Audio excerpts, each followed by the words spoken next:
아빠, 저 한국 사람과 결혼해서 한국에서 살고 싶어요. 제발 허락해주세요. 아니, 갑자기 한국으로 간다니 무슨 청천벽력 같은 소리야? 그렇게 위험한 나라로 가서 뭘 어쩌겠다는 거야? 루마니아의 평온하던 가정에서 아버지와 딸이 서로를 원망에 찬 눈빛으로 바라보며 목소리를 높여 대화하고 있습니다. 아버지는 낯선 나라 한국으로 간다는 딸의 말에 화가 치민 것도 잠시 너무나 서운한 감정이 들기 시작합니다. 딸의 갑작스런 한국인과의 결혼은 아버지의 인생을 송두리째 바꿔놓는 출발점이 되었습니다. 오늘의 주인공인 루마니아 아버지에게 어떤 일이 있었던 것일까요? 안녕하세요. 저는 루마니아에서 전기기술자로 일을 하고 있는 아드리안이라고 합니다. 저의 인생이 한국이라는 나라로 인해 어떻게 변하게 되었는지 말씀드리고 싶어 사연을 보내게 되었어요. 딸의 결혼으로 한국이라는 나라를 처음 겪으며 제 인생에 많은 변화가 생기게 되었어요. 루마니아는 경제적으로 그렇게 풍족한 나라는 아닙니다. 전기기술자로 생계를 이어가고 있지만 언제나 부족한 생활비에 가족들은 불편한 생활을 감내해야만 했습니다. 좀 더 나은 생활을 위해 일거리를 찾아 헤매지만 일이 매일 있는 것이 아니라 수입은 형편없었죠. 가장으로서 아내와 딸 둘을 건사해야 했기 때문에 언제나 넉넉하지 못한 삶은 계속되었어요. 아내는 이웃집의 가정부로 틈이 나는 대로 일을 하였고 큰딸은 직장을 다닐 수 있는 나이가 되어 루마니아 클루지나 포카 공항에서 일을 하였습니다. 하지만 딸이 직장을 다닌 지 얼마 되지 않았고 딸에게 생활비를 보태라는 말은 차마 할 수 없었죠. 작은 딸은 아직 학생이지만 2년 후 성인이 되니 막내까지 직장에 다니게 되면 형편이 조금은 나아지겠지 하는 생각으로 하루하루를 보내고 있었습니다. 하루는 퇴근을 하고 집으로 돌아오는 길에 현관문 앞에서 아내와 큰딸이 싸우는 듯한 목소리가 들렸습니다. 무슨 일인지 놀라 문을 열고 들어가니 아내는 머리를 감싸고 쓰러질 듯한 표정을 짓고 있었고 딸은 울면서 소파에 앉아 있었습니다. 아내의 상태가 많이 좋지 않은 것 같아 방으로 데리고 가서 쉴 수 있도록 해주고 딸에게 물어보았습니다. 무슨 일이니? 도대체 엄마에게 뭐라고 말을 했길래 엄마가 저렇게 충격을 받아? 아빠, 저 결혼을 하고 싶어요. 한국 사람하고요. 뭐라고? 무슨 날벼락 같은 소리야? 한국 사람? 네, 공항에서 만났는데 너무 좋은 사람이에요. 루마니아로 여행을 왔는데 이곳은 처음이라 제가 이런저런 안내를 해주다가 알게 된 사람이에요. 그 사람이 한 달간 루마니아로 여행을 왔다가 그 기간 동안 몇 번 만나게 되었는데 결혼을 하고 싶다는 생각이 들 정도로 좋아하게 되었어요. 사실 한 달 정도의 시간을 만나고 결혼을 약속한다는 것이 섣부르다고 생각이 되었지만 지금의 아내와도 한 달 정도 만나고 결혼을 한 터라 뭐라고 할 수는 없었습니다. 그래도 그렇지 유럽의 이웃나라도 아니고 한국이라는 아시아 나라까지 가서 살겠다니 이건 아니다 싶어 다시 대화를 이어나갔습니다. 아빠, 한국은 루마니아보다 훨씬 생활 환경이 좋대요. 그 사람이 저보고 한국에서 좋은 조건을 누리며 살게 해주고 싶다고 했어요. 한국은 외국인에게도 호의적이고 영어를 할 수 있으면 직업을 구하는 것도 많이 어렵지 않을 거라고 했어요. 충분히 가족들과 상의해보고 마음이 정해지면 말해달라고 했어요. 다시 루마니아로 한 번 더 온다고요. 그날 이후 저는 많은 생각을 하게 되었습니다. 내 딸이 이곳 생활이 얼마나 힘들면 돌파구를 찾아 한국까지 가려고 하는 걸까 하고요. 내가 조금 더 능력이 있었더라면 딸이 그 먼 나라에 가서 살지 않아도 되지 않았을까 하는 후회도 했습니다. 그렇게 무심하게 시간은 계속 흘러 한 달이 지났습니다. 아내와 딸은 한국으로 가져갈 딸의 짐을 정리하고 우리 네 가족의 마지막 저녁 식사를 하는 시간이 되었습니다. 딸은 미안하면서도 걱정스러운 표정으로 저에게 말했습니다. 아빠, 저 정말 잘 살게요. 아빠에게도 도움이 될 수 있는 딸이 될게요. 그동안 이렇게 잘 키워주셔서 너무 감사해요. 저도 아내도 딸도 모두 눈물을 흘리며 끌어안았습니다. 금전적으로 부족한 생활이었지만 서로를 아끼고 생각하는 마음은 어느 가족 못지 않았기 때문에 정말 가슴이 찢어지는 것 같았습니다. 딸이 떠나는 날 바쁜 와중에 예비사위가 루마니아 집까지 인사를 왔습니다. 아버님, 어머님, 저희 한국에서 잘 살겠습니다. 걱정 마시고 편하게 지내세요. 연락도 자주 드리고 조만간 루마니아로 같이 인사드리러 오겠습니다. 한국에도 한번 오시면 제가 잘 모시겠습니다. 예비사위는 너무나도 예의가 발랐습니다. 한국에 대해 잘 알지 못하지만 한국 사람들은 다들 저렇게 친절하고 예의 바른지 궁금했습니다. 어쨌든 좋은 사람이라는 확신이 들었고 딸이 많이 의지하고 좋아하는 것이 느껴져 마음이 안심되었습니다. 넉넉하지 않은 형편이지만 아침 식사를 정성껏 차려 예비사위에게 대접하였습니다. 그렇게 딸과 예비사위는 한국으로 떠나게 되었어요. 결혼식은 한국에서 사위의 식구들과 조촐하게 치르기로 했다고 했습니다. 언제 일거리가 들어올지 모르는 상황이라 결혼식에 참석할 수는 없었죠. 형편이 조금 나아지면 꼭 한국에 가겠노라고 약속을 하였습니다. 저는 예전보다 더 열심히 일을 찾아 했어요. 나중에 딸에게 더 나은 아버지로 보이고 싶어서죠. 전기기술자이지만 건설업과 다른 잡무도 일거리가 있으면 가리지 않고 했습니다. 벌이는 조금씩 나아졌지만 무리를 해서 그런지 몸은 점점 안 좋아졌습니다. 어느 날 갑자기 허리가 뻐근했어요. 움직이기 힘들 정도의 통증이 느껴졌죠. 하는 수 없이 당분간 모든 일을 쉬어야만 했습니다. 한국으로 간 딸이 알게 되면 걱정할 것이 뻔하니 말을 조심했지만 아내와 딸이 통화를 하다가 저의 몸 상태가 많이 좋지 않다는 것을 알게 되었습니다. 며칠 후 딸은 생활비에 보태라며 거금을 보내왔어요.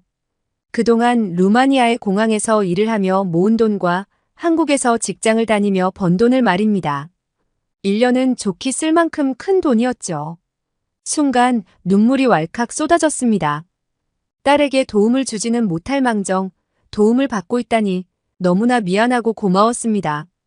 그렇게 몇 달을 요양하며 쉬었더니 몸은 점점 회복되어 예전처럼 건강을 찾을 수 있었죠. 일을 시작하면 또 시간적인 여유를 만들기 힘드니 내친 김에 아내와 함께 한국에 다녀와야겠다는 생각을 했어요.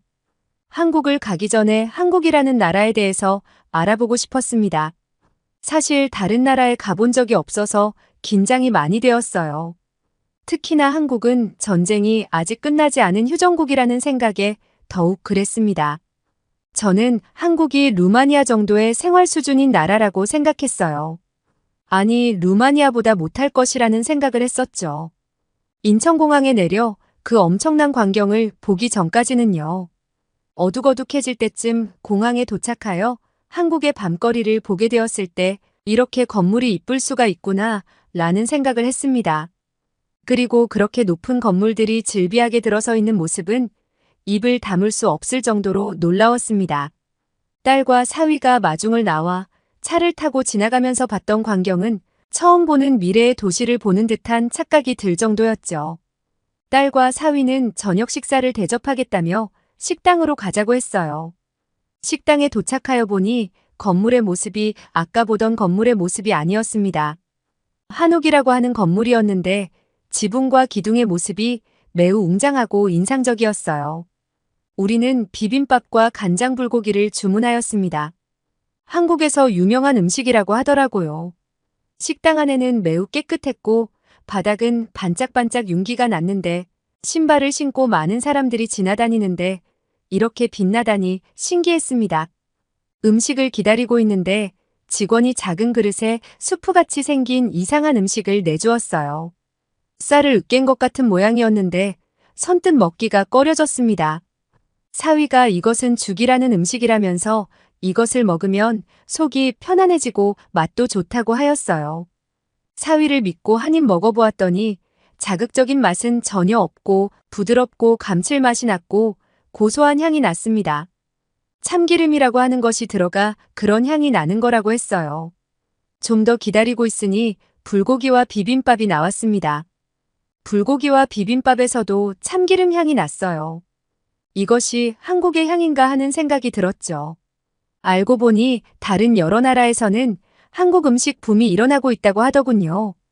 몸에 좋고 다양한 식재료로 맛을 내는 한식이 인기가 많다는 것을 나중에야 알았습니다. 어쨌든 이 멋진 식당에서 맛있는 음식을 먹고 딸과 사위가 사는 집으로 향했습니다. 사실 딸이 추위를 많이 타는데 집이 추우면 어쩌나 하는 걱정이 되었죠. 엄마 아빠가 걱정할까봐 힘들게 사는 걸 말하지 않는 건 아닐까 하고요. 딸의 집은 아파트였습니다. 저는 그런 집에는 엄청난 부자들만 사는 건 줄 알았어요. 나의 딸이 이렇게 좋은 집에 살고 있다는 것이 안심도 되고 기뻤어요. 사위에게 고마웠습니다. 현관문을 열 때 열쇠가 아닌 비밀번호를 눌러서 여는 것을 보고 놀랐는데 그것은 시작에 불과했습니다. 집으로 들어와 딸이 한국 전통차를 대접하겠다며 색깔이 이상한 음료를 가지고 나왔어요. 따뜻한 것이 아닌 차가운 차로 갈색의 물처럼 보였고 계피향이 느껴졌어요. 물 색깔이 맑지 못해 더러운 것처럼 느껴져서 먹지 못하고 있는데 딸이 수정과 라는 전통차라고 알려주었죠.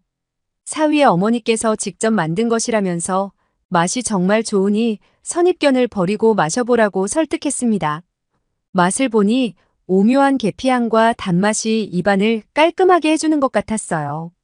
오늘은 태어나 처음 맛보는 음식들로 가득했지만 어느 하나 맛없는 게 없었어요. 집을 구경하며 여러 가지 생활가전이나 가구들을 보니 한국이 정말 발전된 나라구나 라는 것을 느낄 수 있었죠. 앞으로 2주간 딸과 사위의 집에서 지내게 되었는데 딸과 사위는 출근을 하니 낮에는 우리 부부만 있게 되었죠. 영어는 할 수 있지만 의사소통이 잘 되지 않을 거라는 생각에 밖에 나가서 구경하는 것이 걱정이 되었어요. 딸은 한국 사람들은 친절하니 걱정 말고 근처에 산책을 다녀오라고 말해주었습니다. 다음 날 근처 시장에 아내와 함께 가보기로 했어요. 오전 9시쯤 나섰는데 시장이 굉장히 크더라고요. 어느 나라든 시장은 활기차고 분주한 모습이겠지만 한국의 시장은 그 어떤 나라보다 더 바쁘게 움직이는 사람들로 가득했죠. 한국의 문화 중에 빨리빨리라는 것이 있다고 들었습니다. 정말 모든 게 빠르더군요. 도너츠를 파는 곳에서 도너츠를 종이 가방에 담아주는데 빵을 잡는 손이 눈에 보이지 않을 정도로 빠르게 담더군요. 하지만 실수는 하지 않더라고요. 재미있는 구경을 하듯 많은 사람들이 둘러싸고 보고 있었습니다. 우리 부부도 맛이 궁금해서 하나씩 사서 맛을 보았어요. 겉에는 설탕이 발려져 있고 동그란 모양과 길쭉한 모양을 한 도너츠를 먹었죠. 쫀득쫀득한 것이 정말 맛이 있었어요. 막 튀겨낸 도너츠는 따뜻하고 바삭했습니다. 이렇게 맛있는 것을 딸 부부에게도 주고 싶어서 10개를 주문하였어요. 그랬더니 가게 주인이 10개를 넣고 2개를 더 넣는 것이었습니다. 우리는 의아해하며 아니 왜 2개를 더 넣느냐고 물었죠. 외국인이라고 돈을 더 받으려고 사기를 치는 줄 알았어요. 그랬더니 서비스라며 고마워서 더 주는 거라고 하더군요. 한국에서는 이런 걸 덤이라고 한답니다. 특히 시장에서는 이런 모습을 잘 볼 수 있다고 하더군요. 모르는 사람에게도 이런 친절을 베풀다니 정말 정이 많은 한국인이라는 생각이 들었어요. 아내와 시장 구경을 하면서 소통을 하는 것에 큰 어려움이 없었는데 그 이유가 한국인들은 눈치가 굉장히 빨라서 몸짓만으로도 무엇을 원하는지 바로 알더라고요. 그리고 시장 상인들은 낯선 외국인을 옆집에 사는 이웃을 대하듯 친근하게 맞아주었어요. 낯선 나라에서 이렇게 돌아다니는 것이 쉽지 않은 일인데 편안하게 대해주시니 그저 감사할 따름이었죠. 딸의 집에 머물면서 거의 매일 시장을 구경 나왔는데 그 기간 동안 많이 친해져서 인사하는 사이가 된 상인들도 있었죠. 한국의 문화를 알면 알수록 딸이 한국에서 생활하는 것이 안심이 되었습니다. 이렇게 좋은 나라에서 누리며 살 수 있다는 것이 정말 다행이라는 생각이 들었어요. 그렇게 한국에서 좋은 음식과 색다른 경험을 하며 2주간 있다가 다시 루마니아로 돌아왔죠. 한국에서 겪었던 일들이 아직도 생생하게 떠올라요. 불고기는 아내가 여기서도 비슷하게 요리해 주어서 자주 먹고 있고 한국의 고추장을 사와서 여기에서도 한국 음식이 먹고 싶을 때 종종 고추장을 넣은 음식을 해 먹습니다. 그렇게 한국을 추억하며 살고 있어요. 한국에 갔을 때 딸과 사위가 우리 부부에게 한국에서 같이 살면 좋겠다고 말을 했었는데 그 당시에는 별 생각이 없었지만 지금은 진지하게 고민해보고 있답니다.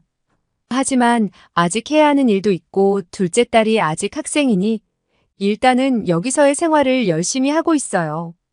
한국에서의 인생 이막을 꿈꾸며 오늘도 달려갑니다. 오늘의 사연은 한국을 전혀 모르던 루마니아 아버지의 이야기였는데요.